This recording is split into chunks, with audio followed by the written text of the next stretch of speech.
Mesdames, Messieurs, bonjour, bienvenue à ce numéro de l'entretien du jour. Les nouvelles technologies ont conquis nos portefeuilles. Dire ça, ce n'est qu'un secret de polichinelle. Le cash a pris la forme électronique et peut se manipuler même du portable aux fonctionnalités les plus basiques. Pas forcément besoin de compte bancaire particulier, il suffit d'être abonné à un réseau GSM. Lorsqu'on sait que ce n'était déjà pas la lune de miel entre les consommateurs et les services originels des GSM, quelles sont les garanties offertes aux consommateurs pour sécuriser leur avoir et leurs transactions dans l'électronique? Nous évoquons la question avec le président de l'association La Voix des consommateurs, Robin Acromessi. Bonjour. Bonjour, Merci d'avoir répondu encore une fois à notre invitation. c'est avec plaisir. De la monnaie électronique, a priori, ça expose moins à l'insécurité, plus de risques d'être attaqué et dépossédé de son avoir, n'est-ce pas? Ce n'est pas du tout évident. Ce n'est pas du tout Ou évident bien parce que les malfrats ont juste changé de camp, c'est ça? ils ont trouvé un nouveau terrain de jeu qui est très favorable, un très bon terrain de jeu. Vous voyez, en réalité, lorsqu'on parle de services financiers mobiles, c'est comme vous l'aviez dit, toutes ces transactions financières que nous pouvons faire, réception, émission d'argent mobile ou électronique, grâce à l'usage du téléphone portable.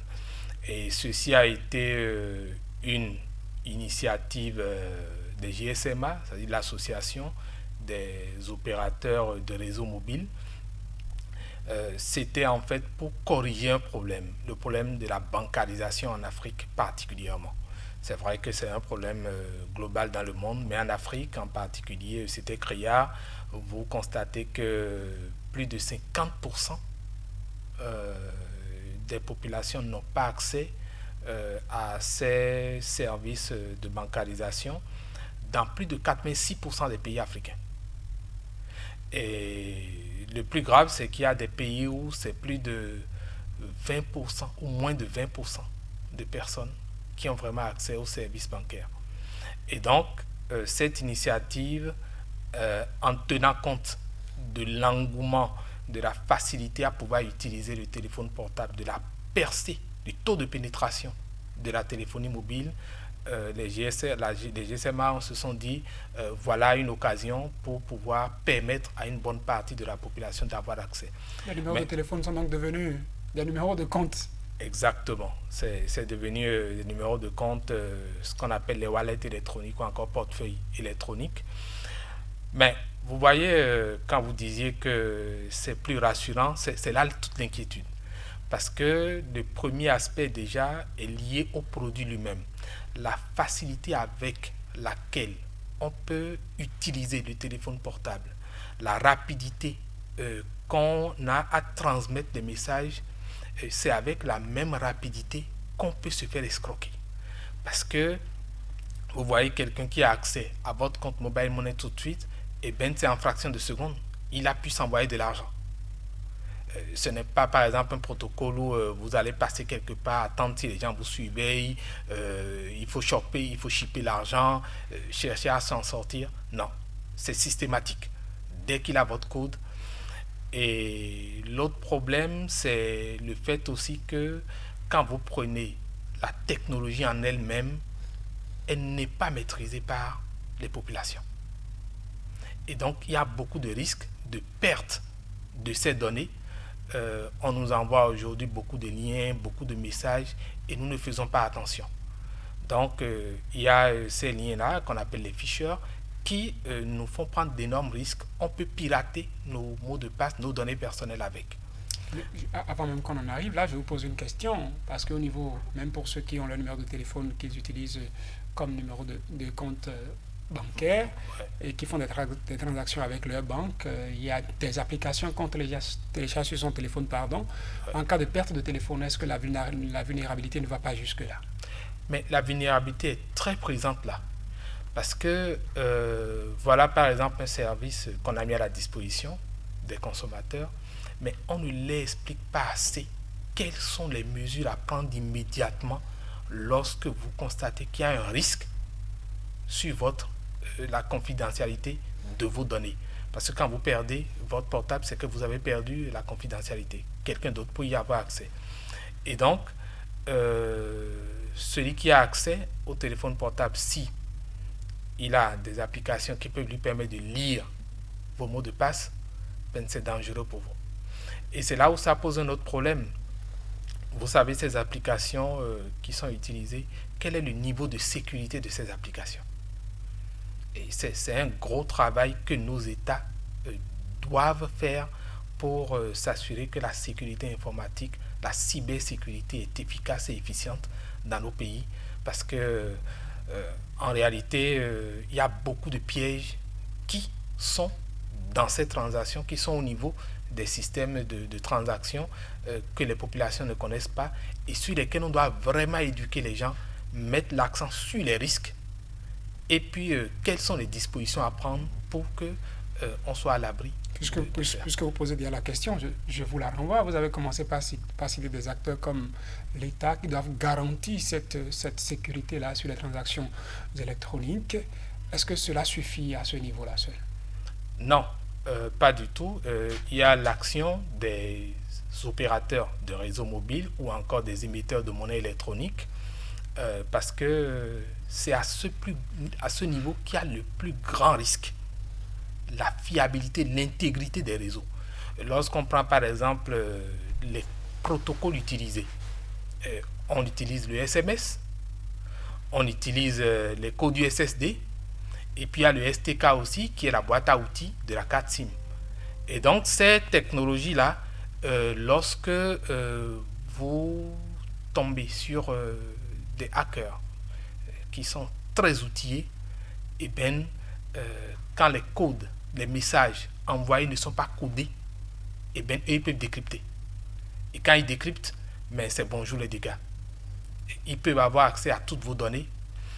Maintenant, quand vous prenez les niveaux de risque même, c'est que déjà, il faut que le consommateur fasse attention au type de message qu'il reçoit.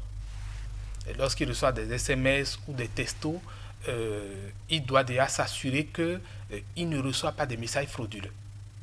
Parce que vous avez de ces messages qu'on vous envoie qui en fait n'ont pas un contenu qui doit a priori vous intéresser. Ça peut être fantaisiste. Vous avez parlé de taux de couverture des personnes qui ont accès à nos banques. Il n'y avait pas cette pénétration au niveau de la population.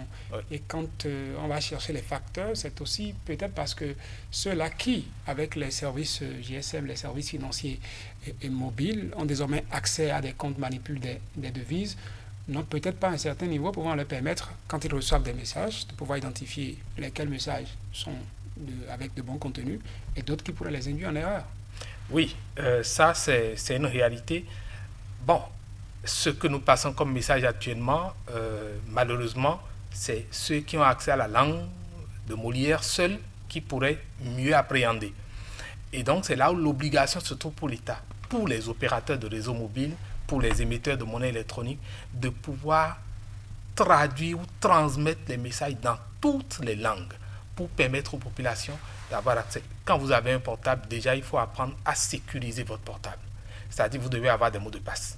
C'est déjà les premiers niveaux de sécurité. Si vous ne prenez pas ces dispositions, eh bien vous prenez beaucoup de risques. Bon, sur les tropiques, quand on a un mot de passe, c'est pour protéger l'accès au téléphone à son conjoint, son épouse, à sa conjointe, effectivement. Mais il faut commencer par percevoir ça comme vraiment un autre niveau de sécurité. L'autre niveau de sécurité, c'est lorsque nous sommes connectés. Nous utilisons par exemple le Wi-Fi ou bien nous utilisons le Bluetooth. Eh bien, il faut savoir que le Wi-Fi, vous devez le sécuriser. Si le réseau n'est pas sécurisé, ce n'est pas prudent. Si vous avez un modem, il faut sécuriser, il faut avoir des mots de passe parce que quand c'est ouvert, n'importe qui peut y avoir accès. Et le Bluetooth, là, c'est assez dangereux parce que beaucoup de gens ne peuvent pas le sécuriser et puis les risques, les dégâts sont là. Maintenant, qu'est-ce qu'il faut avoir comme comportement vraiment pour limiter suffisamment les dégâts? C'est que déjà, lorsque vous avez un téléphone portable ou bien vous utilisez un terminal, il faut commencer par veiller tout le temps à ce que les messages que vous recevez, lorsque vous prenez par exemple les liens qu'on vous envoie, si le lien n'est pas un HTTPS et que vous voyez qui commence par HTTP simplement ou bien par d'autres lettres ou d'autres chiffres, faites attention. Il doit Ce avoir n'est pas sécurisé. HTTPS. S'il y Le a S, une seule le lettre qui S, manque. voilà, le S c'est pour signifier sécurité. Et donc quand vous n'avez pas ça, quand vous envoie des liens, ne cliquez pas. Maintenant, il y a, vous en parlez tout à l'heure, il y a parfois nos conjoints ou conjointes qui vont cloner nos portables.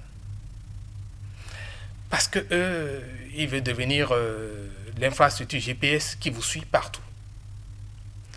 Ce faisant, c'est qu'ils s'exposent leur conjoint ou leur conjointe parce que c'est la porte ouverte. Celui qui a créé l'application ne l'a pas créée gratuitement. Non, c'est pour vous suivre. Et donc, l'application de clonage, je veux dire. Tout à fait. Et donc, c'est déjà un autre niveau de risque que nous créons. Et donc, évitons ça. Évitons ça au maximum, d'aller cloner les portables de nos maris ou de nos épouses. C'est des comportements qu'il faut proscrire. Il y a d'autres dommages qui seront créés et qu'on ne pourra plus circonscrire. C'est ce que vous êtes en train de dire. Ça c'est clair. Parce que lorsque les gens ont accès à vos codes, à vos mots de passe, avant qu'on ne rattrape, parce que vous savez, les opérateurs, ils ne sont pas prompts. Hein.